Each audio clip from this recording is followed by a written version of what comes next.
Accessibility is a trendy buzzword in game dev lately. It's awesome to see people are starting to look at accessibility beyond a purely functional capacity. A decade ago, the focus was on braille and wheelchair ramps. Now, we are finally looking at how to make art and culture available to everyone. That is amazing and heartwarming. We are still far behind where we could be in gaming, though. I think it's our perspective as indie game devs. We look at accessibility as a charitable act, as something you do if you have the spare time. We do not money, with tea, and mental energy, to spend when production is done. The problem with this line of thinking is that it is unsustainable. Indie devs are famously short on all of these things at the end of the project. That's why my approach is a much easier and effective way to get more people playing your game. I have spent years working in the blind gaming community on a range of projects. I know that last one is a weird flex, but I have learned an immensely valuable amount of information in a very short amount of time.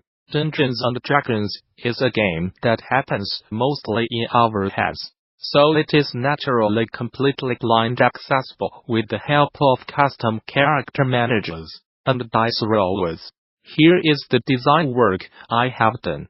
Integrating accessibility from the very beginning. I am going to approach this in a cold manner at first, with talks of demographics, markets and opportunities.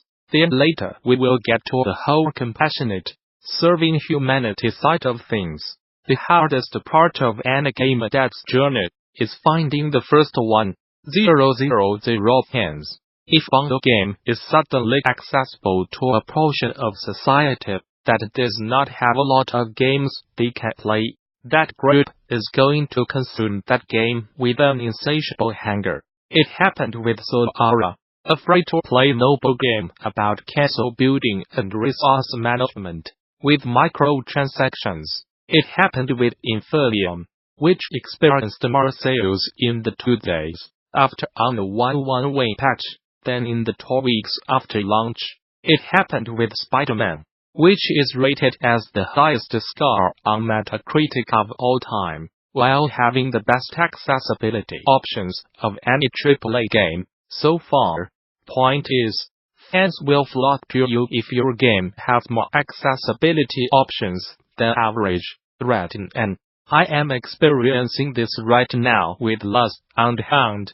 I do not have a marketing department, and I cannot spend that much time promoting the game myself. I have a modest following on Twitter, just because people that are disabled appreciate the fact that I am designing a game around their needs. A part of that following is comprised of completely able people, who just love the fact that I am thinking of people that are not often thought about. I was described at PAX as being aggressively compassionate. People, both able and disabled, love seeing accessibility in games. Consider that Uncharted 5 has a one-handed mode, and that mode is utilized by 1/3 of their player base. Consider that Into the Dead's alternative controls are used by 75% of their players.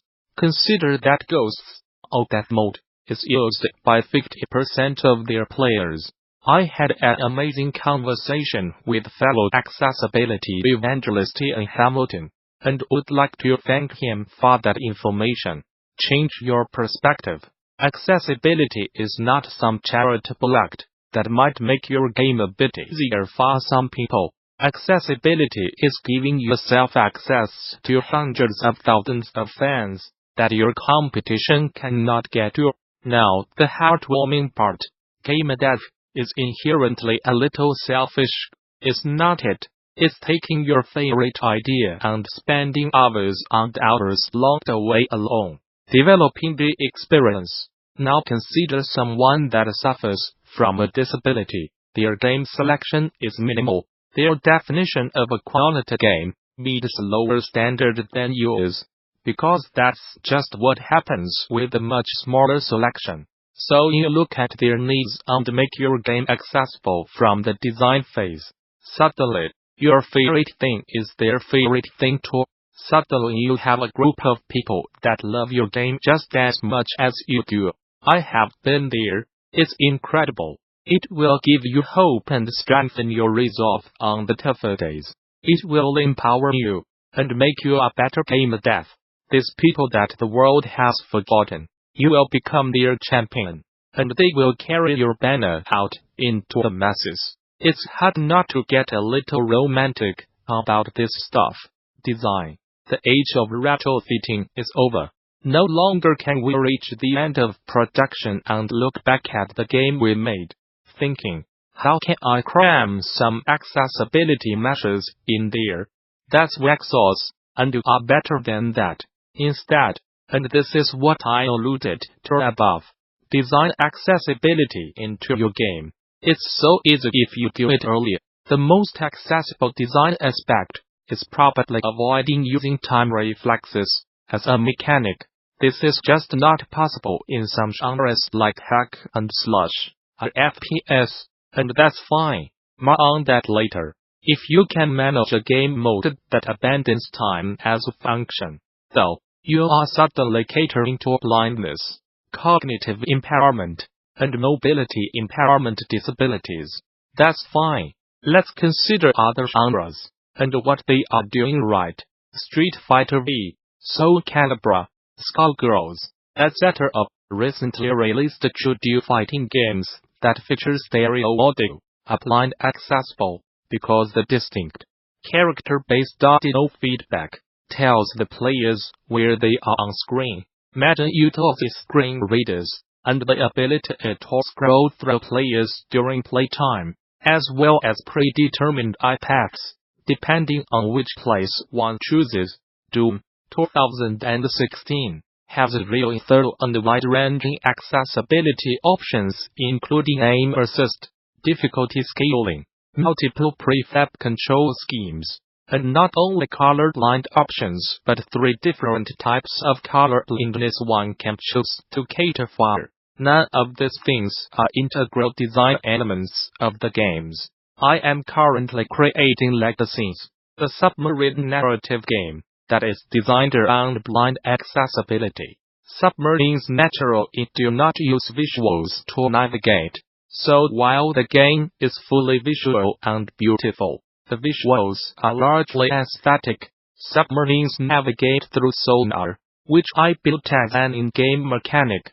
Furthermore, it's a narrative exploration style game, so any muscular or cognitive disabilities are already catered for. One-handed controls also. I have expanded on the accessibility measures designed into the game here. If you do like to go deeper, get it.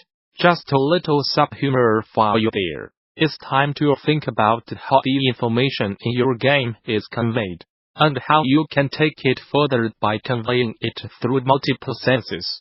For example, the biggest game design theme that is happening is footstep sounds still firing. If you are walking against a wall, you do not even need a collision sound. You just need silence to tell a blind player they are no longer moving anywhere. In Legacies, I have to find a way to tell blind players what their depth is, how high or low they are in the water.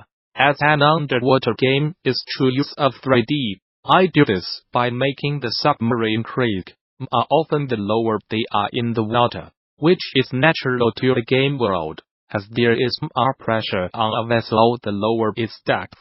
To put it another way, how can you transmit vital information in a way that is natural to your game world, and subtle yet purposeful? Important questions to ask yourself, as you may have heard me explain in the above-linked videos.